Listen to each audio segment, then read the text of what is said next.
ओम नमः शिवाय। जय भोलेनाथ। आपका हमारे चैनल नटखट खाना में हार्दिक स्वागत है। भगवान भोलेनाथ आप सभी की मनोकामनाएं पूर्ण करे और आप सभी का दिन शुभ हो। आज रसपान कीजिएगा शिव महापुराण के 27वें अध्याय का। सूत जी कहते हैं, कुमार कार्तिकेय के उत्तम चरित्र को सुनकर नारद जी बहुत प्रसन्न हुए और प्रसन्नता पूर्वक ब्रह्मा जी से बोले, हे विधाता, आप ज्ञान के यथा सागर हैं तथा करुणा निधान भगवान शिव के विषय में सब कुछ जानते हैं। आपने शिव पुत्र भगवान स्वामी कार्तिकेय के अमृतमय चरित्र को सुनाकर मुझ पर बड़ी कृपा की है। भगवान, अब मैं विघ्न विनाशक श्री गणेश जी के विषय में जानना चाहता हूँ। उनके दिव्य चरित्र, उनकी उत्पत्ति के विषय में सब कुछ सविस्तार बताकर मुझे कृत्य कीजिए। मुनिश्रेष्ठ नारद के ये उत्तम वचन सुनकर ब्रह्मा जी हर्षपूर्वक बोले, नारद, तुम गणेश की उत्पत्ति की कथा सुनना चाहते हो, अतः हम तुम्हारी प्रसन्नता के लिए मैं तुम्हें उनके जन्म के विषय में बताता हूँ। एक बार की बात है, देवी पार्वती की दो सखियां जया और विजय, जो सदा की से ही उनके पास रहती है, उनके पास आई और बोली, है सखी, यह कैलाश पर्वत पर भगवान शिव के असंख्य गण हैं। वे सदा भगवान शिव का आज्ञा का प्रसन्नता से पालन करते हैं। वे सदा भगवान शिव की आज्ञा को ही सर्वोपरि मानते हैं। इसलिए आपको भी अपने लिए किसी एक विशेष ऐसे गण की रचना करनी चाहिए जिसके लिए आपकी ही आज्ञा सर्वोच्च हो और वह किसी अन्य के सामने न झुके। अपनी सखियों की बात सुनकर तथा पार्वती को यह बात अच्छी लगी। अगले ही पल वे बोली कि भला मुझ में और मेरे पति में क्या भेद है, हम दोनों एक ही हैं और सभी शिवगण मुझसे और सदाशिव में कोई अंतर नहीं समझते। वे हम दोनों को ही आज्ञा का सदा पालन करते हैं। पार्वती जी के यह वचन सुनकर उनके सखियां आगे कुछ नहीं बोली और वहां से चली गई। एक दिन की बात है, देवी पार्वती अपने कक्ष में स्नान कर रही थी। वे नंदी को द्वारपाल बनाकर द्वार पर बैठा कर गई थी। तभी कक्ष में भगवान शिव का प्रवेश हो गया, क्योंकि नंदी अपने आराध्य शिव को अंदर आने से रोक ना पाए। देवी पार्वती को उस समय बड़ी लज्जा महसूस हुई। उस घटना के उपरांत पार्वती ने अपने सखियों द्वारा दिए गए सुझाव का स्मरण हुआ। तब उन्होंने सोचा कि मेरा भी कोई ऐसा सेवक होना चाहिए जो कार्य कुशल हो और मेरी आज्ञा का सदैव पालन करे, अपने कर्तव्यों से कभी भी विचलित न हो। ऐसा विचार करके उन्होंने अपने शरीर के मैल से शुभ लक्षणों से युक्त उत्तम बालक की रचना की। वह बालक शोभा संपन्न, महाबलशाली, पराक्रमी और सुंदर था। पार्वती ने उसे सुंदर वस्त्र और आभूषणों से विभूषित कर अब उसे अनेक आशीर्वाद दिए। पार्वती ने कहा कि तुम मेरे पुत्र हो, तुम्हारा नाम गणेश है। पार्वती जी के ये वचन सुनकर वह तेजस्वी बालक गणेश बोला, हे माता, हे जननी, आज से आपने मुझे इस जगत की उत्पन्न किया है। आज से मैं आपका पुत्र हूँ। मैं आपके बारंबार नमस्कार करता हूँ। मेरे लिए आप क्या कार्य है बतलाइए, मैं उसे अवश्य पूरा करूंगा। तब देवी पार्वती बोली, हे पुत्र गणेश, आज से तुम मेरे द्वारपाल बन जाओ। मेरी यह आज्ञा है कि मेरे महल में कोई भी मेरी अनुमति के बिना प्रविष्ट न हो। कोई कितना भी हट क्यों न करे, तुम उसे अंदर नहीं आने देना। यह कहकर पार्वती ने एक छड़ी गणेश जी के हाथ में पकड़ा दी और प्रेम पूर्वक उनका मुख चूमकर अंदर स्नान करने के लिए चली गई। गणेश जी सहजता से हाथ में छड़ी लेकर महल के द्वार पर पहरा देने लगे। उसी समय भगवान शिव देवी पार्वती से मिलने की इच्छा लेकर महल में आ गए। जब वे द्वार पर पहुंचे तो गणेश जी ने उनसे कहा, हे देव, इस समय मेरी माता अंदर स्नान कर रही है, अतः आप यहाँ से चले जाए तथा बाद में आना। यह कहकर उन्होंने भगवान शिव को सामने छड़ी अड़ा दी। चूंकि गणेश जी ने भगवान शिव को पहले कभी नहीं देखा था, इसलिए उन्हें नहीं पहचान सके। यह देखकर भगवान शिव को क्रोध आ गया और वे बोले, ओ मूर्ख, तू मुझको अंदर जाने से रोक रहा है। तू नहीं जानता कि मैं कौन हूँ। मैं शिव हूँ, मैं पार्वती का पति हूँ और अपने ही घर में जा रहा हूँ। यह कहकर जैसे ही भगवान शिव आगे बढ़े, गणेश जी ने उन पर छड़ी का प्रहार कर दिया। यह देखकर भगवान शिव को क्रोध आ गया। उन्होंने अपने गण को गणेश को वहां से हटाने की आज्ञा दी और स्वयं बाहर खड़े हो गए। ब्रह्मा जी बोले, नारद, शिवगण अपने प्रभु शिव की आज्ञा पाकर द्वार पर पहुंचे और द्वारपाल बने गणेश को वहां से हट जाने के लिए कहा, परंतु जब गणेश जी ने हटने से साफ इनकार कर दिया और शिवगणों को डांट फटकारा तो वे भी गणेश जी से लड़ने लगे और बोले, अरे मूर्ख बालक, अगर तू अपने प्राणों की रक्षा करना चाहता है तो अभी और इसी वक्त महल के द्वार को छोड़कर यहाँ से चला जा, अन्यथा दंड पाने के लिए तैयार हो जा। यह देखकर गणेश को क्रोध आ गया और वे कठोरता पूर्वक शिवगणों से बोले, तुम इस समय यहाँ से दूर चले जाओ, वरना मेरे क्रोध को भुगतने के लिए तैयार हो जाओ। गणेश जी की बातें सुनकर शिवगण हंसने लगे।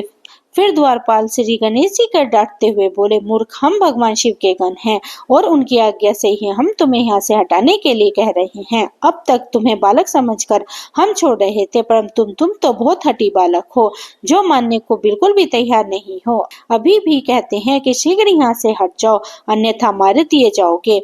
शिवगणों के इस वाक्य को सुनकर गणेश जी को अत्यंत क्रोधित हो गए। उन्होंने शिवगणों को डांटकर और धमका कर वहां से भगा दिया। उनके इस प्रकार डांटने से शिवगण भयभीत होकर वहां से भागकर भगवान शिव के पास वापस आ गए।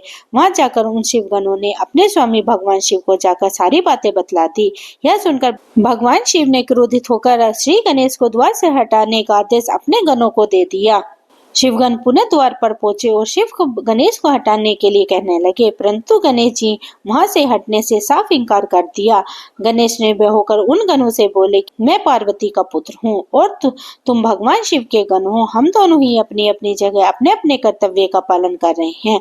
तुम शिव जी की आज्ञा मानकर मुझे द्वार से हटाना चाहते हो, परंतु मैं अपनी माता की आज्ञा मानते हुए उनकी बिना आज्ञा प्राप्त किए किसी को भी इस द्वार में प्रवेश करने की आज्ञा नहीं दे सकता। अतः मुझे बार बार द्वार से हटने के लिए ना कहो और जाकर अपने आराध्य स्वामी को इनकी सूचना दे दो। तब शिवगण भगवान शिव के पास गए और उन्होंने सब बातों से अवगत करा दिया। भगवान शिव तो महान लीलाधारी हैं, उनकी बातों को समझ पाना अत्यंत कठिन है। यह सुनकर उन्होंने अपने गणों से कहा कि वह छोटा सा बालक अकेला तुम्हें डरा रहा है और तुम इतने अधिक संख्या में होकर भी उससे डर रहे हो। जाओ, जाकर उसे युद्ध करो और उसे बंदी बनाकर द्वार के सामने से हटाकर ही मेरे सामने आना। ब्रह्मा जी बोले, नारद, जब भगवान शिव के इस प्रकार अपने गणों की आज्ञा दी तो वे द्वार पर खड़े उस गण को किसी भी प्रकार से हटा दे। तब शिवगण निर्भय होकर पुनः महल के द्वार पर आ खड़े हुए। उन्हें देखकर गणेश जी हंसने लगे और बोले कि तुम फिर से आ गए। तुम्हें मैंने अभी समझाया था कि मैं यहाँ से हटने वाला नहीं हूँ। मेरी माता पार्वती ने मुझे इसलिए ही उत्पन्न किया है ताकि मैं उनकी हर आज्ञा का पालन कर सकूं। मेरे लिए उनकी आज्ञा ही सर्वश्रेष्ठ है। उनकी अवहेलना मेरे वंश में नहीं है। तुम ऐसे ही बार बार मुझे परेशान करने के लिए यहाँ अड़े रहे हो। तब शिवगण बोले, अरे मूर्ख, अब की बार हम तुमसे विनम्रता से कहने नहीं आए हैं, क्योंकि लातों के भूत बातों से नहीं मानते। अब हम तुम्हें तुम्हारी धूर्तता के लिए दंड देने आए हैं। यह कहकर सभी शिवगण, जो कि विभिन्न प्रकार के युद्ध से विभूषित थे, गणेश पर टूट पड़े। गणेश और शिवगणों में भयंकर युद्ध होने लगा, परंतु गणेश के साहस और पराक्रम को देखकर सभी शिवगण के होश उड़ गए। शिव जी का कोई भी गण गणेश का परास्त नहीं कर सका। गणेश ने अकेले ही उनको अनेक शिवगणों को मार मार कर घायल कर दिया और वहां से भागने के लिए विवश कर दिया। तत्पश्चात पुनः महल के द्वार पर डटकर खड़े हो गए। तब शिवगण घायल अवस्था में शिव जी के पास पहुंचे और उन्होंने सारी बात कह सुनाई। हे नारद, तभी मैं और श्री हरि भी भगवान विष्णु के दर्शन के लिए कैलाश पर्वत पर पहुंचे। वहां हमने भगवान शिव को इस प्रकार चिंतित देखा, उनकी परेशानी का कारण पूछा। तब शिव जी ने कहा, हे विधाता, हे विष्णु, मेरे महल के द्वार पर एक बालक हाथ में छड़ी लेकर खड़ा है और वह मुझसे महल के भीतर जाने नहीं दे रहा है, अतः मैं यहाँ खड़ा हूँ। उसने मेरे गणों को भी मार पीट कर वहां से भगा दिया है। ब्रह्मा जी, आप जाकर उस बालक को समझाइए। तब मैं भगवान शिव की आज्ञा से गणेश को समझाने के लिए गया। मुझे वहां आया देखकर गणेश जी को क्रोध और बढ़ गया और वे मुझे मारने के लिए दौड़े। उन्होंने मेरी दाढ़ी नोच डाली और मेरे साथ गए गणों को प्रताड़ित करने लगे। यह देखकर मैं वहां से लौट आया। भगवान शिव को मैंने सारी घटना बता दी। यह सुनकर उन्होंने बहुत क्रोध आया। तब शिव जी ने इंद्र सहित सभी देवताओं, भूत प्रेतों को गणेश जी को द्वार से हटाने के लिए भेजा, परंतु यह सब कार्य व्यर्थ हो गया। गणेश ने सबको मार पीट कर वहां से भगा दिया। उस छोटे से बालक ने देवताओं की विशाल सेना के छक्के छुड़ा रखे थे। जब इस बात की सूचना महादेव जी को मिली तो वे बहुत क्रोधित हुए और स्वयं ही गणेश जी को दंडित करने के लिए चल दिए। ब्रह्मा जी बोले, हे मुनि श्रेष्ठ नारद, इस प्रकार जब सभी शिवगण, देवता और भूत प्रेत उस बालक द्वारा परास्त हो गए तो भगवान स्वयं शिव उस बालक को दंड देने के लिए चल दिए। वहाँ गणेश जी ने अपनी माता के चरणों का स्मरण करके भगवान शिव से युद्ध का आरंभ कर दिया। एक छोटे से बालक को इस प्रकार निर्भरता पूर्वक युद्ध करते देखकर भगवान शिव आश्चर्यचकित रह गए। इतना वीर, पराक्रमी और साहसी बालक देखकर शिव जी को एक पल अच्छा लगा।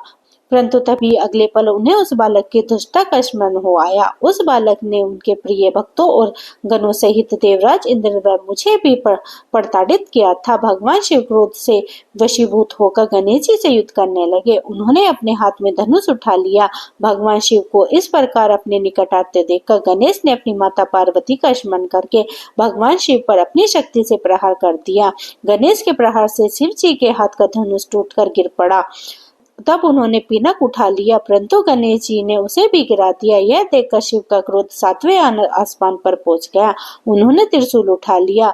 अब तो गणेश जी और त्रिलोकीनाथ भगवान शिव के बीच अत्यंत भयानक युद्ध छिड़ गया। भगवान शिव तो सर्वेश्वर हैं, सब देवताओं में श्रेष्ठ और लीलाधारी हैं। उनकी माया को समझ पाना हर किसी के बस की बात नहीं है। वे महान और वीर और पराक्रमी हैं। उनकी शक्ति को ललकारना स्वयं अपनी मृत्यु को बुलावा देना जैसा है। परंतु गणेश भी यह नहीं समझ सके। अपनी माता का आशीर्वाद पाकर गणेश ने अपने को अजय जानकर पूरे प्रकाश से युद्ध किया। दोनों में भीषण युद्ध चल रहा था। सभी देवताओं और शिवगण के साथ मैं भी उनका यह युद्ध विस्मित होकर देखता रहा। जब गणेश किसी भी तरह से अपनी हट से पीछे हटने को तैयार नहीं हुए तो भगवान शिव ने क्रोध की सारी सीमाएं टूट गई और उन्होंने अपने त्रिशूल से श्री गणेश का सिर काट डाला। नारद जी बोले, हे ब्रह्मा जी, जब भगवान शिव ने क्रोधित होकर देवी पार्वती के प्रिय पुत्र गणेश का सिर काट दिया, तब फिर क्या हुआ? जब देवी पार्वती को गणेश की मृत्यु की सूचना मिली तो उन्होंने क्या किया? भगवान मुझ पर कृपा कर मुझे आगे का वृत्तांत के बारे में बताइए। नारद जी के इस प्रकार का प्रश्न करने पर ब्रह्मा जी मुस्कुराए और बोले, हे नारद, जैसे ही भगवान शिव ने क्रोधवश उस बालक का सिर काटकर उसे मौत के घाट उतारा, वैसे ही वह खड़े सभी शिवगणों की प्रसन्नता देखते ही बनती थी। उन सभी ने खुश होकर गाजे बाजे बजाए और वहाँ बहुत बड़ा उत्सव होने लगा। सब मस्त होकर नाचने लगे। भगवान शिव की चारों ओर जय जयकार होने लगी। दूसरी ओर जब पार्वती स्नान कर चुकी तो उन्होंने अपनी सखी को बाहर भेजा कि वह गणेश जी को अंदर बुला ले। और जब वह बाहर आई उसने वहां का जो हाल देखा उसे देखकर भयभीत हो गई। गणेश जी का सिर कटा हुआ अलग पड़ा हुआ था और धड़ अलग था। सब देवता और शिवगण प्रसन्न होकर नृत्य कर रहे थे। यह दृश्य देखकर पार्वती की वह सखी भागी भागी भीतर गई और जाकर पार्वती से इन सब बातों से अवगत कराया। अपने पुत्र गणेश की मृत्यु का समाचार पाते ही देवी पार्वती अत्यंत क्रोधित हो गई। उन्होंने रोना प्रारंभ कर दिया। रोते बिलखते हुए कहती, हाय मैं क्या करूं, कहां जाऊं? मैं तो अपने पुत्र की रक्षा भी न कर सकी। सब देवताओं और शिवगणों ने मिलकर मेरे प्यारे पुत्र को मौत के घाट उतार दिया है। अब मैं भी अपने पुत्र का संहार करने वाले का विनाश करके ही रहूंगी। मैं प्रलय मचा दूंगी। यह कहकर उन्होंने 100,000 शक्तियों को रचना कर दी और देखते ही देखते वहां माँ जगदम्बा की विशाल सेना इकट्ठी हो गई। वे शक्तियां प्रकट होते ही हाथ जोड़कर पार्वती को प्रणाम करते हुए बोली, हे माता, हे देवी, हम सबको इस प्रकार प्रकट करने का क्या कारण है? हमें आज्ञा दीजिए कि हमें क्या करें। तब क्रोध में तमतमाती देवी पार्वती बोली, तुम सब जाकर मेरे पुत्र का वध करने वाले का नाश कर दो। तुम देव सेना में प्रलय मचा दो। आज्ञा पाते ही देवी पार्वती की वह देव शक्तियां सेना वहां से चली गई। बाहर जाकर उन्होंने देवताओं और शिवगणों पर आक्रमण कर दिया। वे क्रोधित देवियां किन्हीं देवताओं को पकड़ पकड़ कर अपने मुंह में डालने लेती तो किसी के अस्त्र के प्रहार करती। इस प्रकार उन्होंने वहां बहुत आतंक मचाया। वहां चारों ओर त्राही त्राही मच गई। लोग अपनी जान बचाने के लिए जैसे तैसे भागने लगे। यह नजारा देखकर भगवान शिव, मैं और श्री हरि विष्णु बहुत चिंतित हुए। हमने सोचा कि अगर इन देवी शक्तियों को न रोका गया तो ये पल भर में देवताओं की समाप्ति हो जाएगी, इस धरा पर प्रलय आ जाएगी। सब सोचने लगे कि इस विनाश लीला को कैसे रोका जा सकता है। नारद उसी समय तुम आकर कहने लगे, इस संहार को देवी पार्वती ही रोक सकती हैं। इसके लिए आवश्यक है कि उनकी स्तुति करके उन्हें प्रसन्न किया जाए और किसी भी तरह उनके क्रोध को शांत किया जाए। सभी देवताओं को तुम्हारा ये विचार बहुत पसंद आया, परंतु देवी पार्वती के गुस्से से सभी घबरा रहे थे। उनके सामने जाने का साहस किसी का भी नहीं था। सबने तुम्हें आगे कर दिया। हम सब महल के भीतर पार्वती के पास गए। सब देवता मिलकर देवी की स्तुति करने लगे और बोले, हे जगदम्बा, हे चंडिके, हम सब आपको प्रणाम करते हैं। आप आदि शक्ति हैं, आप परम शक्तिशाली हैं। आपने ही इस जगत की रचना की है। आप ही प्रकृति हैं। आप प्रसन्न होने पर मनवांछित फलों के देती हैं, जबकि क्रोधित होने पर सब कुछ छीन लेती हैं। हे देवी, हम सब आपके अपराध के लिए आपसे क्षमा याचना करते हैं। हम सबके अपराध को क्षमा कर दो और अपने क्रोध को शांत कर दो। हे महामाई, हम तुम्हारे चरणों में अपना शीश झुकाते हैं। हे माता, हम पर अपनी कृपा दृष्टि करो। हे परमेश्वरी, सब कुछ भूलकर प्रसन्न हो जाओ और भयानक रक्तपात को रोक दो। इस प्रकार देवी की स्तुति सुनकर देवी चुप रही। कुछ समय सोचकर बोली, हे देवता, वैसे तो तुम्हारा अपराध सर्वदा अक्षम्य है, फिर भी तुम्हारी क्षमा याचना को मैं फिर एक शर्त पर स्वीकार कर लेती हूँ। यदि मेरा पुत्र गणेश पहले की भांति जीवित हो जाए तो मैं तुम्हें सबको क्षमा कर दूंगी। यह सुनकर सब देवता चुप हो गए, क्योंकि यह तो असंभव कार्य था। फिर सब देवता हाथ जोड़कर करुणावस्था में भगवान शिव के सामने खड़े हो गए और बोले, भगवान, आप ही हमारी रक्षा कर सकते हैं। जिस प्रकार आपने गणेश का सिर काटकर उसे मारा है, उसी प्रकार अब उसे जीवित कर दीजिए। देवताओं की प्रार्थना सुनकर भगवान शिव बोले कि देवताओं, तुम परेशान मत हो, मैं वही कार्य करूंगा जिससे तुम्हारा मंगल हो। भगवान शिव ने देवताओं को आदेश दिया कि उत्तर दिशा में जाए और जो भी पहला प्राणी मिले उसका सिर काट कर ले आए। तब उसका सिर हम गणेश के धड़ से जोड़कर उसे जीवित कर देंगे। देवता उत्तर दिशा की ओर चल दिए। वहां सर्वप्रथम उन्हें एक दांत वाला हाथी मिला। वे जिसका सिर काट कर ले आए। वहां महल के द्वार पर वापस आकर उन्होंने गणेश जी के धड़ को धो पोंछ कर साफ किया और उनकी पूजा की। तब उनमें हाथी का सिर लगा दिया। तत्पश्चात श्री हरि विष्णु ने भगवान शिव के चरणों का ध्यान करते हुए मंत्रों से अभिमंत्रित जल गणेश के मृतक शरीर पर छिड़का। जल के छींटे पड़ते ही भगवान शिव की कृपा से वह बालक ऐसे उठ खड़ा हुआ जैसे अभी अभी नींद से जागा हो। वह बालक अब हाथी के मुख लग जाने से गजमुखी हो गया था, परंतु फिर भी बहुत सुंदर और दिव्य लग रहा था। रक्त वक्त का वह बालक अद्भुत शोभा से लोकित हो रहा था। जब भगवान शिव की कृपा से देव पार्वती पुत्र गणेश जीवित हो गए तो सभी देवता और शिव अत्यंत प्रसन्न होकर नृत्य करने लगे और उनका दुख पल भर में दूर हो गया। देवी पार्वती अपने प्रिय पुत्र को जीवित देखकर बहुत प्रसन्न हुई। उनका क्रोध भी शांत हो गया। नारद जी बोले, हे विधाता, जब भगवान शिव की कृपा से पार्वती पुत्र गणेश पुनः जीवित हो गए तब वहाँ क्या हुआ? जीवित होकर उन्होंने क्या कहा? भगवान नारद जी का यह प्रश्न सुनकर ब्रह्मा जी बोले, हे नारद, जब श्री हरि विष्णु ने हाथी का मस्तक गणेश जी के धड़ से जोड़ा, उसे जीवित कर दिया, तब यह देखकर देवी पार्वती बहुत प्रसन्न हुई। उन्होंने गणेश जी के बाहों में भरकर गले से लगा लिया और उसे चूमने लगी। फिर उन्होंने गणेश जी को सुंदर व मनोहर वस्त्र रतन जड़ित आभूषणों से सजाया। अनेक सिद्धि एवं मंत्रों से विधि पूर्वक अपने पुत्र का पूजन करने के बाद कल्याण में पार्वती ने गणेश के सिर पर हाथ रखकर वरदान देते हुए कहा, हे मेरे प्यारे पुत्र गणेश, तुझे तेरी माता की आज्ञा से बहुत कष्ट सहना पड़ा, परंतु आज के बाद तुझे कभी किसी भी प्रकार का कोई भी कष्ट नहीं होगा। सभी देवता तुम्हें पूजेंगे। पुत्र, तुम्हारे मस्तक पर सिंदूरी रंग की आभा है, इसलिए तुम्हारा पूजन सदैव सिंदूर से किया जाएगा। जो भी सिद्धियां और अभिष्ट फलों की प्राप्ति के लिए तुम्हारा पूजन सिंदूर से करेगा, उसके कामों में आने वाली सभी बाधाएं और विघ्न दूर हो जाएंगे। इस प्रकार जब देवी पार्वती ने गणेश जी पर अपने आशीर्वादों की कृपा की, तब भगवान शिव भी प्रसन्नता पूर्वक गणेश जी के सिर पर हाथ फेरने लगे। माता पार्वती ने प्रसन्नता पूर्वक पहले भगवान शिव को देखा और फिर श्री गणेश जी का संबोधित कराते हुए बोली, पुत्र, ये ही तुम्हारे पिता भगवान शिव हैं। तब गणेश जी तुरंत उठ खड़े हुए और भगवान शिव के चरणों में गिरकर अपने अपराध की क्षमा मांगने लगे। गणेश जी ने कहा, हे पिताजी, मैं अज्ञानतावश आपको पहचान नहीं सका, इसी कारण मैंने आपको घर के भीतर नहीं जाने दिया। हे प्रभु, आप मेरी इस मूर्खता को कृपा करके क्षमा कर दीजिए। अपने पुत्र गणेश के इस प्रकार क्षमा याचना करते देखकर भगवान शिव ने प्रसन्नता पूर्वक उन्हें क्षमा कर दिया। तब मैं विष्णु जी और शिव जी त्रिदेवों ने कहा, जिस प्रकार इस संसार में हम तीनों देवों की पूजा होती है, उस प्रकार गणेश जी भी सभी के द्वार पर पूजे होंगे। किसी भी मांगलिक कार्य में सर्वप्रथम गणेश जी का पूजन किया जाएगा। तत्पश्चात हम सबका यदि ऐसा न किया गया तो पूजा सफल नहीं मानी जाएगी तथा पूजा का फल भी नहीं मिलेगा। तब शिव जी ने सभी मांगलिक पूजन वस्तुएं मंगाकर गणेश जी का पूजन किया। इसके बाद विष्णु जी ने पार्वती और अन्य देवताओं ने भी उनका विधि विधान से पूजन किया। इसके उपरांत सभी देवताओं ने उन्हें यथोयोग्य वरदान प्रदान किए। उसी दिन से गणेश जी को अग्रगिरा पूजा का आशीर्वाद मिला। ब्रह्मा जी बोले, हे मुनि श्रेष्ठ नारद, इस प्रकार गणेश जी के जीवित होने पर सब और आनंद छा गया। सभी बहुत प्रसन्न थे। सभी देवताओं ने विभिन्न प्रकार के वरदान प्रदान कर रहे थे। तब ईश्वरों के ईश्वर महादेव जी भी गणेश पर अपनी विशेष कृपा दृष्टि बनाकर बोले, हे गिरजानंदन, तुम मेरे दूसरे पुत्र हो। तुम्हें न पहचानने के कारण तुम्हारा यह अपमान हुआ है, इसलिए मेरे भक्तों ने तुम पर आक्रमण किया है, परंतु आज से कोई भी तुम्हारा विरोध नहीं करेगा। तुम सभी के पूजनीय और वंदनीय होगे। तुम साक्षात जगदम्बा के तेज से उत्पन्न होने के कारण परम तेजस्वी और पराक्रमी होगी। तुम्हारी वीरता और साहस का लोहा इस संसार का हर प्राणी मानेगा। आज से तुम मेरे सभी शिवगणों के अध्यक्ष हो। ये सभी तुम्हारे आदेश का पालन करेंगे।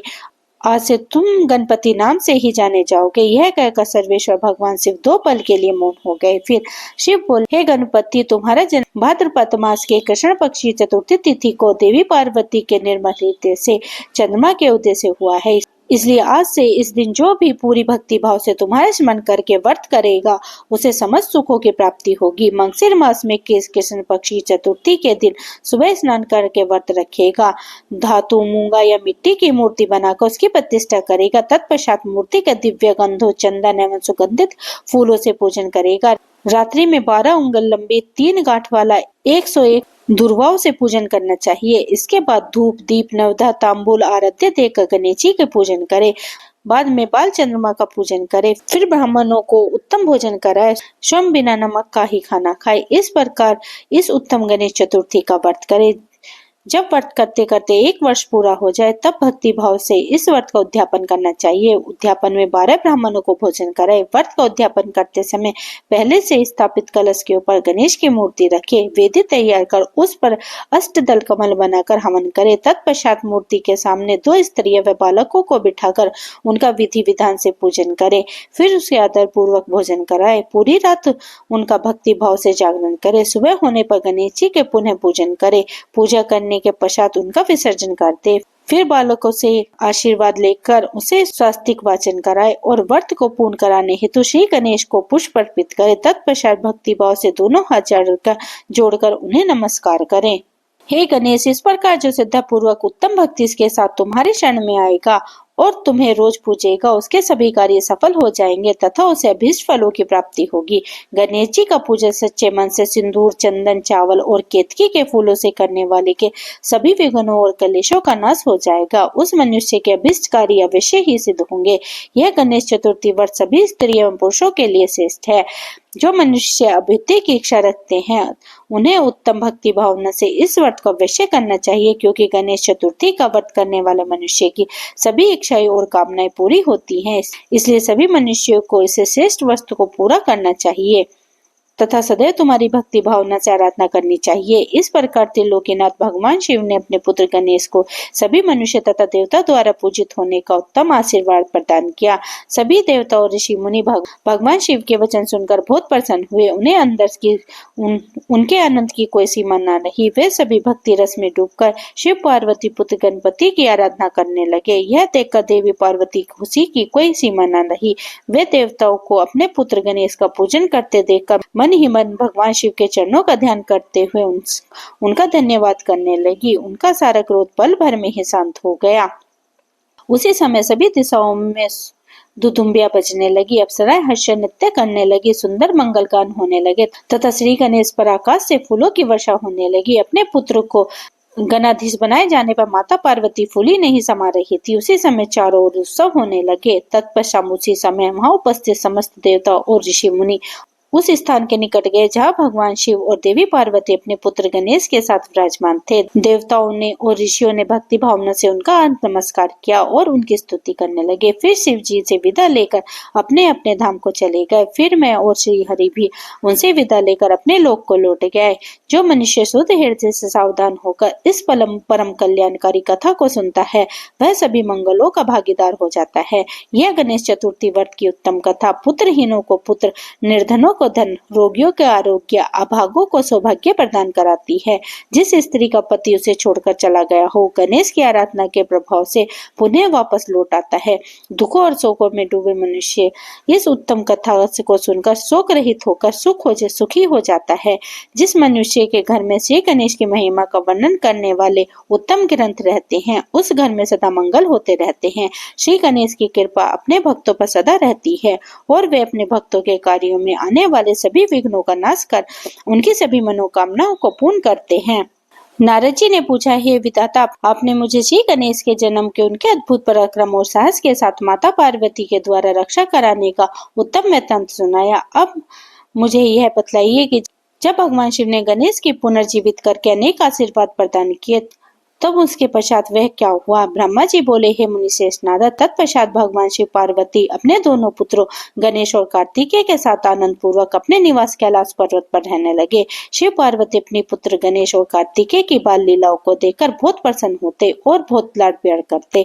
वे दोनों अपने माता पिता की भक्ति भावना से पूजा अर्चना करते थे, जिससे शिव पार्वती बहुत प्रसन्न होते। धीरे धीरे ऐसे ही लीलाओं के बीच समय बीतने लगा और गणेश व कार्तिकेय युवा हो गए।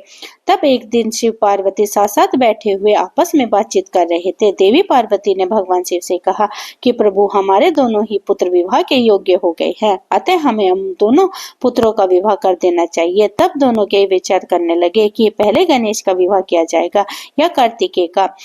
जब माता पिता ने अपनी इच्छा दोनों पुत्रों से बताई तो उनके मन में भी विवाह की इच्छा जाग उठी। दोनों पुत्र विवाह के लिए हर्ष से तैयार हो गए।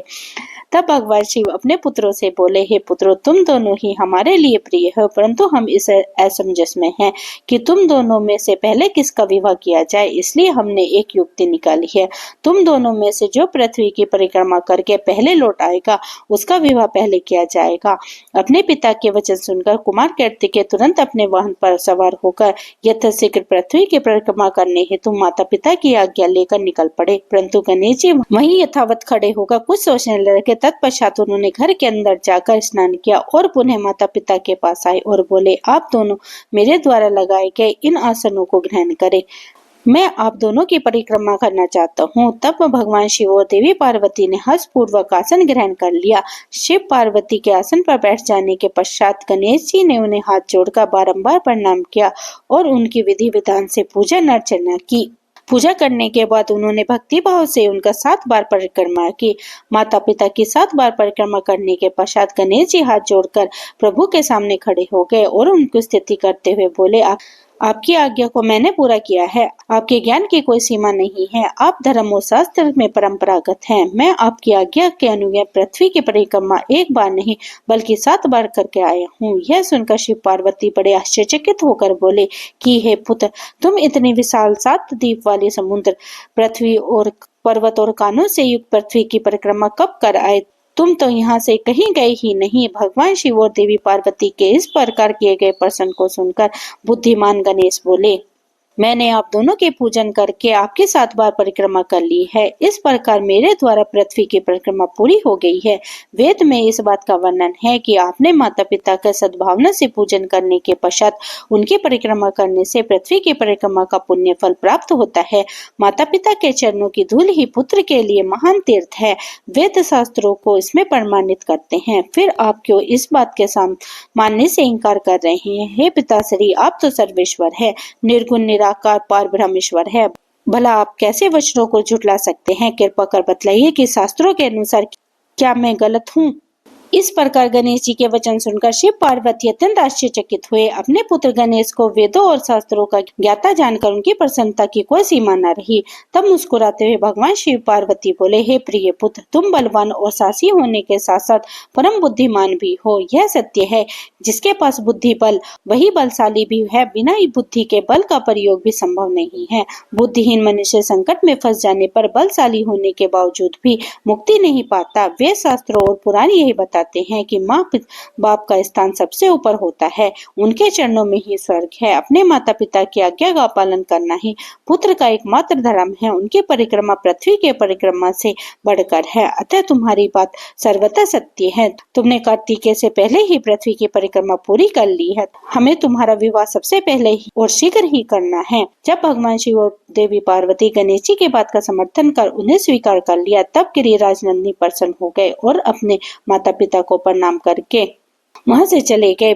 महादेव जी अपनी प्रिय पार्वती जी के साथ बैठकर इस चिंता में डूब गए कि हम विवाह के लिए वधू की खोज कहाँ करें। जब वे इस प्रकार विचार कर रहे थे, तभी प्रजापति विश्वरूप कैलाश पर्वत पर पधारे और उन्होंने भक्ति भाव से शिव शिवा को नमस्कार कर उनकी स्तुति की। जब महादेव जी ने उसे कैलाश आगमन का कारण जानना चाहा, तो उन्होंने प्रसन्न हृदय से कहा।